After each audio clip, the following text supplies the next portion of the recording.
our last video, we answered the question of why the Russians didn't blow the whistle on the Apollo moon hoax, how in 1962 NASA concocted a plan of faking it rather than making it, and in 1963, after the assassination of Kennedy, President Johnson gave the go-ahead for this plan. And finally, at the end of 1964, beginning of 1965, the Russians were told that NASA was going to be faking it, and they were not to be blowing the whistle on it. The bankers had a plan for the upcoming Vietnam War, and the Apollo missions were going to be the perfect distraction for this. However, in order to answer the question of why the Russians were so obedient to this, we need to take a look at the works of Anthony C. Sutton, and how the entire Soviet Union was a creation of the Wall Street bankers in the first place. But before we look at Anthony C. Sutton, we need to put this into historical perspective. Not only the creation of the Soviet Union, but America and Germany and France and England, how they were all a creation of the same private central bankers. Our story begins in the 1500s with a small little country called the Netherlands. This was the birth of the private central banking cartel.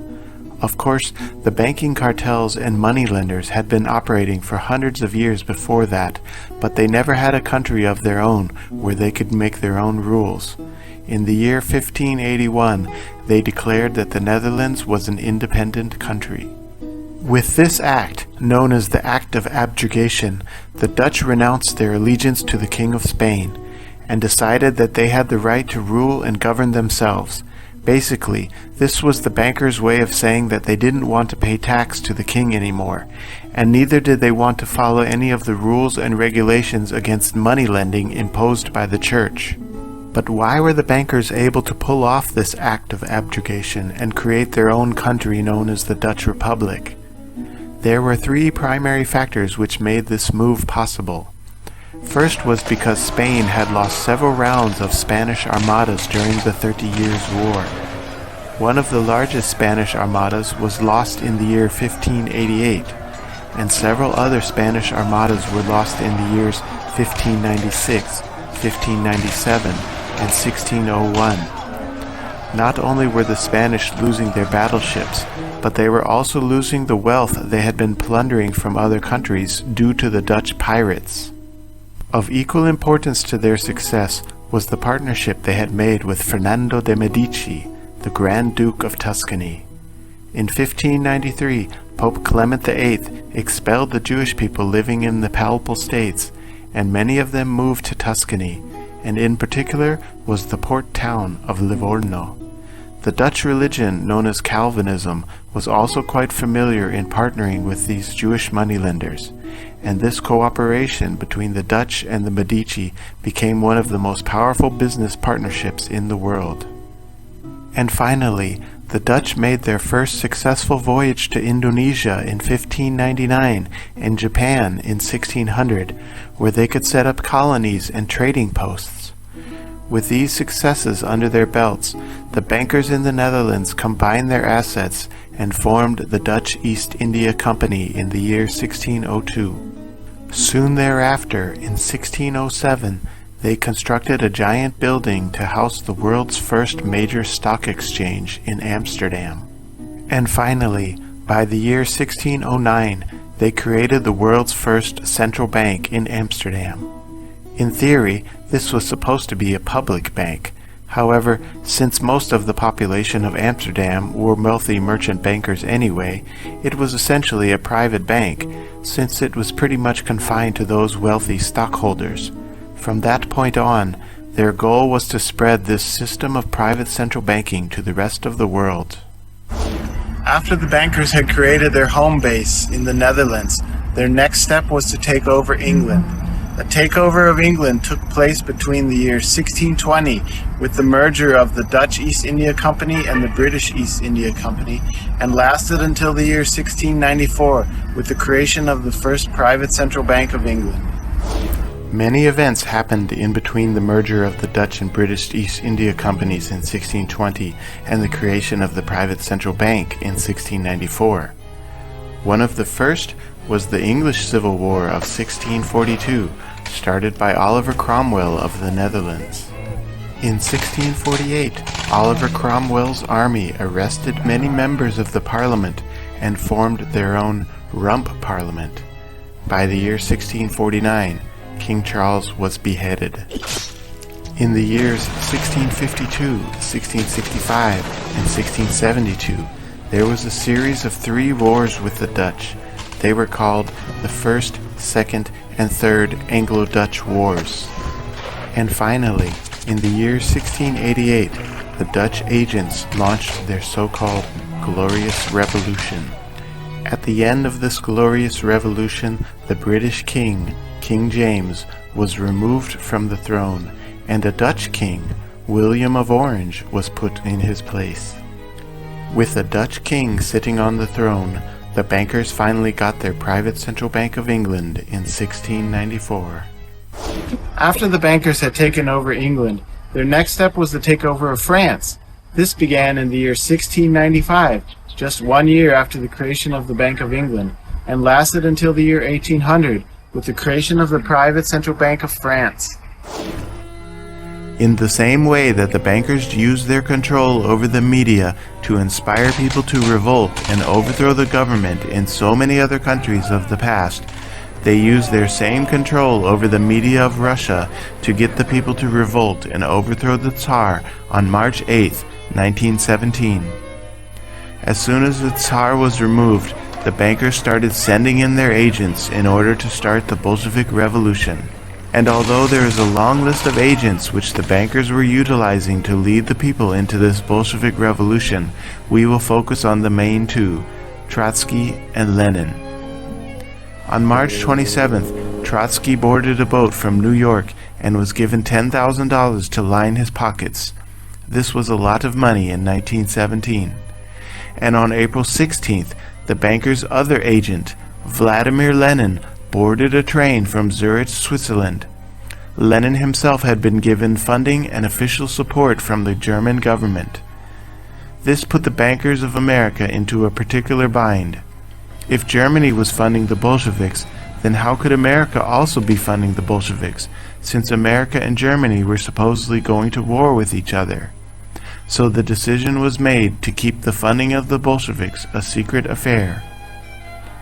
In August of 1917, William Boyce Thompson traveled to Russia and donated over $1 million to the Bolsheviks.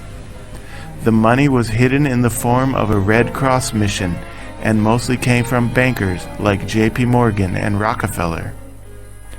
After the Bolsheviks had been well funded, their next step was to launch the Bolshevik Revolution, which began on November 7th, just 5 days after the signing of the Balfour Declaration.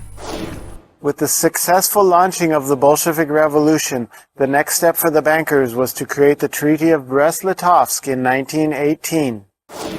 This treaty, signed between the Germans and the Bolsheviks on March 3, 1918, ended the fighting on the Eastern Front. This freed up the German troops so they could be sent west to go fight against the Americans who were just arriving in France. This also freed up the Bolsheviks so they could focus their attention on taking control over the rest of Russia. In this treaty, the Bolsheviks withdrew from many countries, including Finland, Lithuania, Latvia, Estonia, Poland, Belarus, and Ukraine. The reason they did this is because they knew the Germans were going to be losing World War I anyway, and the treaty would be annulled 8 months later by the armistice which would end the war. Also of major importance was the money which the Bolsheviks paid to the Germans. Since the Bolsheviks had already created their own private central bank, they simply printed up 300 million rubles, worth 6 billion German marks at the time. This money went to fund the German Revolution and the rise of the Weimar Republic, which would take place after the war. There was also a payment of 1 million German marks and 10.5 million rubles transferred to Adolf Joffe, one of the key leaders of the Weimar Republic. This money was funneled through the Mendelssohn and Company Bank, which had been founded by Joseph Mendelssohn. One of the most lied about pieces of history is known as the period of Siberian intervention, which lasted between 1918 and 1922. According to the mainstream media, U.S. troops were sent to fight against the Bolsheviks, but this is the complete opposite from the truth. They went there to help protect Bolshevik interests. The battle was for control over a portion of the Trans-Siberian Railroad, which extended down into China. The normal train line went to shipping ports in the northern sea of Japan, but these ports were always frozen during the winter. Therefore, the port in Dalian, China, otherwise known as Port Arthur, was of the most importance because this port didn't freeze during the winter. During the First Sino-Japanese War of 1894-1895 and during the Russo-Japanese War of 1904-1905, all of the fighting was about who could control this port. After these wars, China allowed the Russian Tsar to build a railroad through China to reach Port Arthur. During World War I, Germany sent in troops to take control of this port, and at the end of the war, Germany handed control over this port to the Japanese. According to the mainstream version of history, the Chinese had joined together with the Japanese and the Americans in order to fight on behalf of the so-called White Russians. These White Russians were the ones who were supposedly still loyal to the Tsar, but this version of history is wrong for several reasons. First of all, China would never have joined sides with Japan. This period of time between the First Sino-Japanese War and the Second Sino-Japanese War was still one of hostility. In fact, the real truth of these battles, called the Siberian Intervention, was that China wanted control of their own port back. So basically, what you had was the Japanese and American troops being sent in to prevent the Chinese from taking their port back. But again, the reason why the official version of history is being lied about is because the Americans were not supposed to be supporting the Bolsheviks at this time. Even after the period of Siberian intervention, which supposedly ended in 1922, the Japanese were still there to fight off the Chinese on behalf of the Bolsheviks. This lasted all the way up until 1929, when China went to war with the Soviet Union, and it lasted up until the Second Chinese-Japanese War of 1937. Essentially, the Chinese never got control of their port back until the end of the World War II in 1945. Another way we can tell it was the Americans who were supporting the Bolsheviks was because of the secret money transfers and transfers of other goods happening during this same period of time.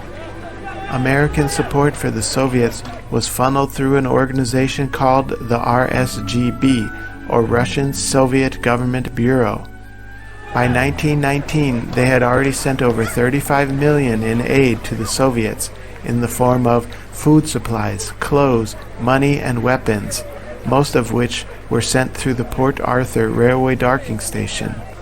Some of the major supporters of the Soviets were in the form of agricultural equipment from Ford Motor Company and International Harvester, food from the Armour Meatpackers and Swift Meatpackers, and clothing from Marshall Fields and the Sears Roebuck Company.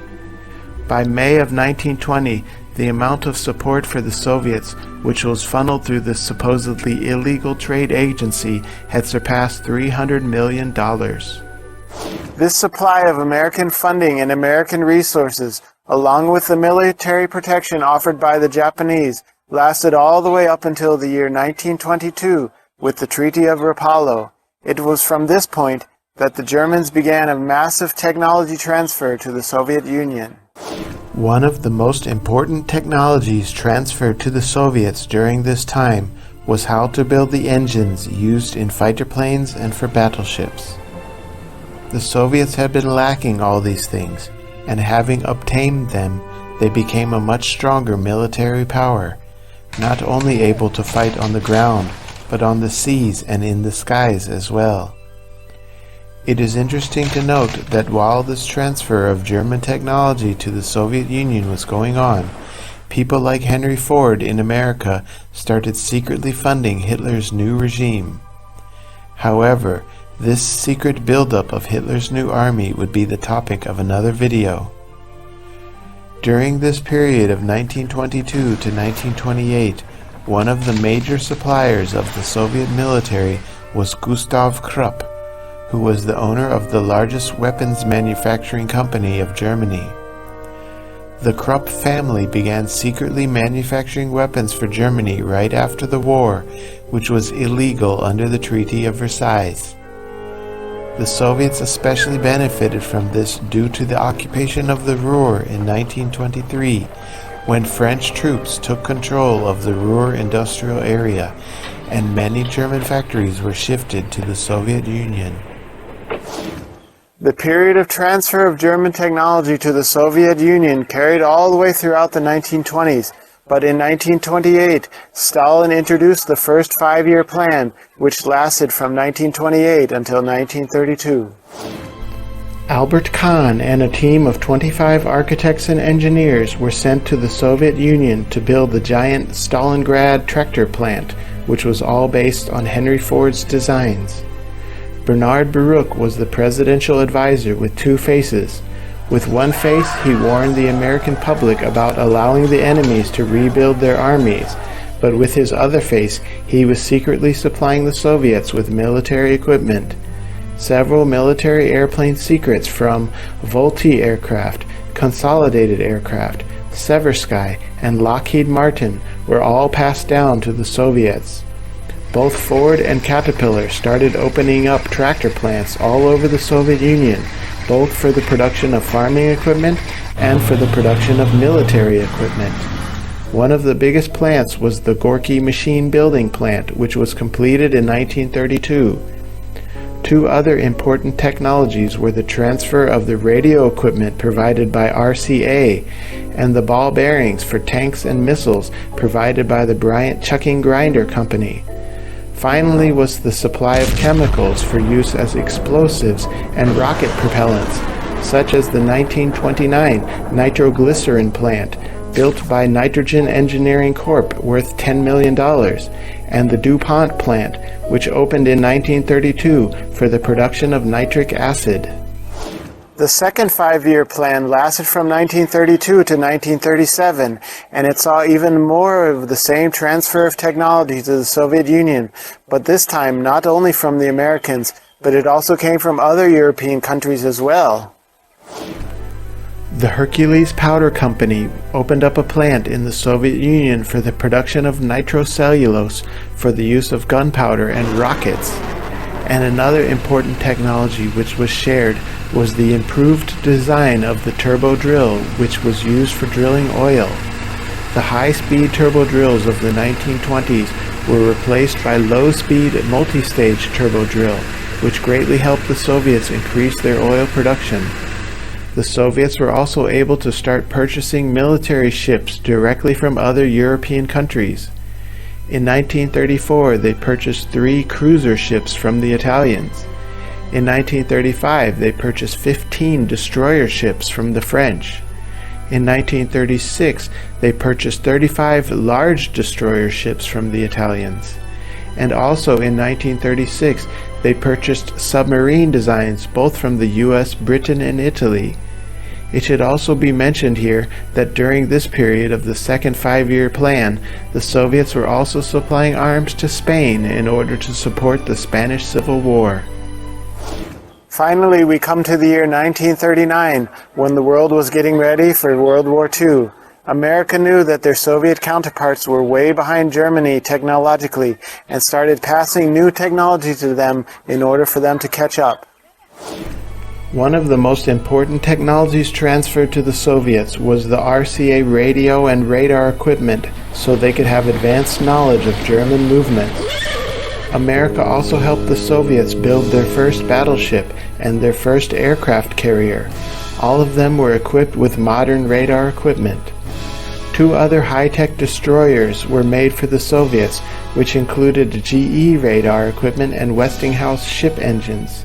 However, one of the most telling events of World War II was the secret agreement which occurred between the Soviets and the Nazis on August of 1939. After nearly 5 months of secret talks, the Molotov-Ribbentrop Pact was signed, and after signing it, both countries went ahead and invaded Poland. One of the results of this so-called Molotov-Ribbentrop Pact was that several Baltic countries would be handed over to the Soviets at the end of World War II. What it means is that both parties knew that the World War II was coming, and not only did they know it was coming, but they also knew what the outcome would be.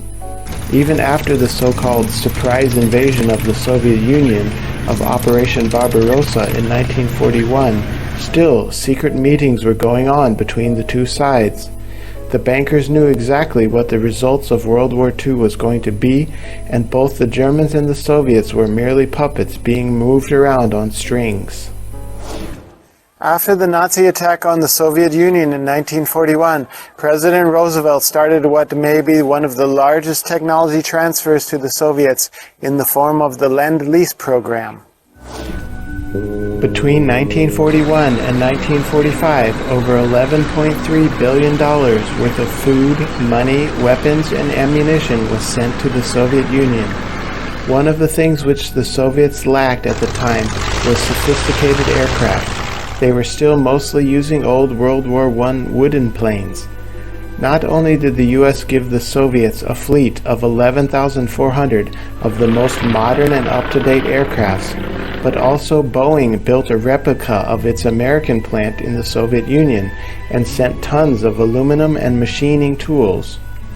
Along with this came 400,000 jeeps and trucks, 12,000 tanks, 2.67 million tons of fuel, 1.7 million tons of food, and also millions of dollars worth of gold and other minerals. The British also transferred thousands of planes, boats, tanks, and other military equipment like radar and sonar equipment. But the technology transfer which happened during the war was nothing compared to what happened after the war. As soon as the war ended, the Soviets swept through Germany, transferring entire plants and factories along with whatever military equipment they could find.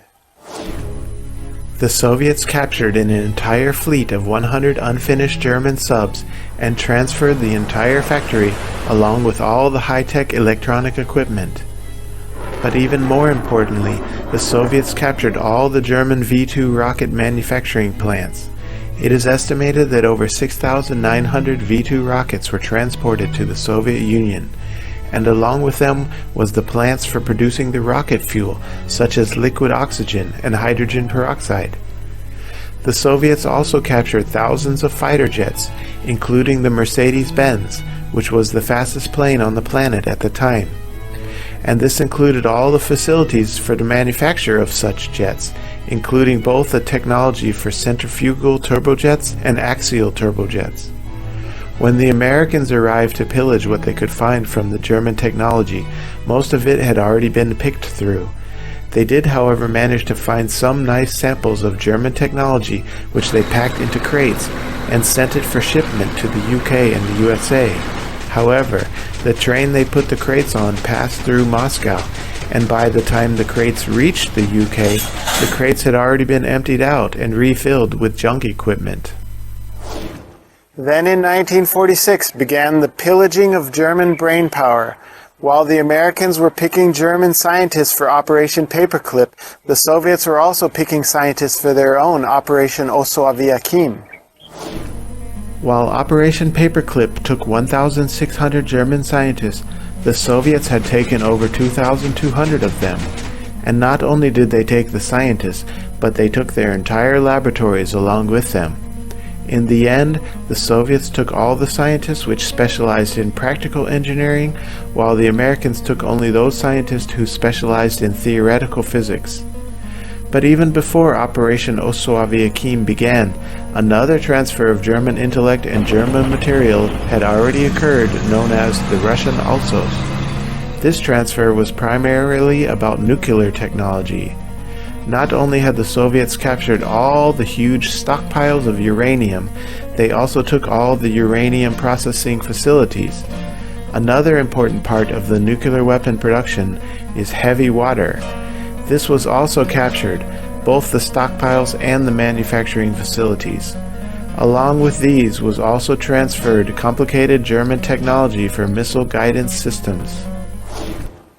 And that was not even the end of it. Although the US had officially stopped the transfer of technology to the Soviets with the end of the Lend-Lease, there was sort of a post-Lend-Lease which occurred after the normal Lend-Lease had officially ended. In 1948, the US began secretly transferring B-24 and B-25 bombers to the Soviets. With all this new equipment, the Soviets were ready for their first clash with the Americans during the Korean War, which was to take place in 1950. So during both the Korean War and the Vietnam War, you basically had American military equipment killing American soldiers. The Soviets had kept all the military equipment given to them during the Lend-Lease program of World War II. It should also be mentioned here that the bankers allowed the Soviets to keep a piece of land known as East Germany. One of the main reasons was because East Germany was rich in uranium deposits. In the summer of 1946, the Soviet company Wismut began opening up dozens of uranium mines, and not only that, they were using the Germans as slave labor to do their mining. By 1947, the Soviets had built their first nuclear reactor test facility, and it was almost an exact copy of the Hanford reactor built in the USA. The official mainstream story was that this likeness was due to certain Soviet spies. However, a few stolen documents was not enough in order to create such an exact copy. There was secret assistance going on from inside the US government, and technology was being leaked despite of the fact that it was still supposedly classified information at the time. In 1951, the first American nuclear power station started producing electricity, but the Soviets completed their first nuclear power station only 3 years later. So while the Americans and the Europeans were working secretly with the Soviets to help them develop their nuclear power program, Soviet troops were out killing American troops in the Korean War and using American military equipment to do it with. Now let us take a look at the transfer of computer technology to the Soviet Union. During the 1950s, the Americans had already switched from the old vacuum tube type of computers to the new transistor type of computers. The Soviets had not made the switch to transistors until about the 1960s. So that means that during the 1950s, when Sputnik 1 was launched, they were still using old vacuum tube type technology. In the 1960s, America was already making the transition from the transistor type of computers to the microchip type of computers. The Soviets didn't start getting microchip computers until about the 1970s. So it means that whatever the Americans were doing, the Soviets were always 10 years behind them. And lastly, let us take a look at the transfer of intercontinental ballistic missile guidance systems, the same kind of guidance systems used for the space rockets. It wasn't until the 1960s that America started transferring the technology to the Soviets for the manufacture of their own inertial navigation systems, or INS.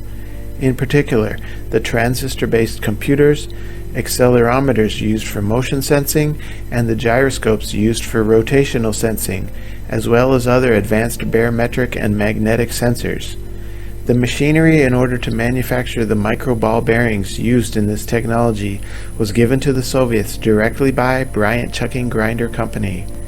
Had it not been for the transfer of this technology, the Soviets would not have had a space program at all, yet less would they have been able to build up an arsenal of nuclear missiles. One of the first true intercontinental ballistic missiles was the Atlas, built in America, with a project that began in 1946, reaching its first flight in 1957. Later on, America was developing the Titan missile, a project which began in 1955 and reached its first flight in 1959. On the other hand, the Soviets' first intercontinental ballistic missile was the R-7, a project which began in 1953 and achieved its first flight in 1959. The Soviet rocket program of the 1950s was plagued with more difficulties than the American space program for two main reasons. First, the Soviets were still stuck using old vacuum tube type computers, and secondly, the motion sensors and rotational sensors they were using were ones they had borrowed from the Americans. In other words, The only reason that the Soviets got the first satellite in space or the first man in space was not because they were technologically more advanced. It was because they were willing to take more risks with the outdated equipment they had. And on a final note to this whole theory of the Russians were leading the space race, we have a quote from Lloyd Malin, who went to the Soviet Union in 1958, just after the successful launch of Sputnik 1. He did a tour of all the Soviet space research facilities and interviewed 38 Soviet scientists, and he reported his findings in the book Russia and the Big Red Lie. After his tour of the Soviet facilities, Lloyd Malin described what he saw there. Quote, "They were using old computers with fans blowing past vacuum tubes. In fact, they were just old Remington computers with Russian letters placed over the English words. The aerial cameras at the Soviet tracking stations appeared to be old cameras which they had purchased from a U.S. Army supply store. The radio telescopes they were using had the name General Electric written on it. And the spacesuit which Yuri Gagarin was to wear was simply just a copy of the spacesuit designed by NASA."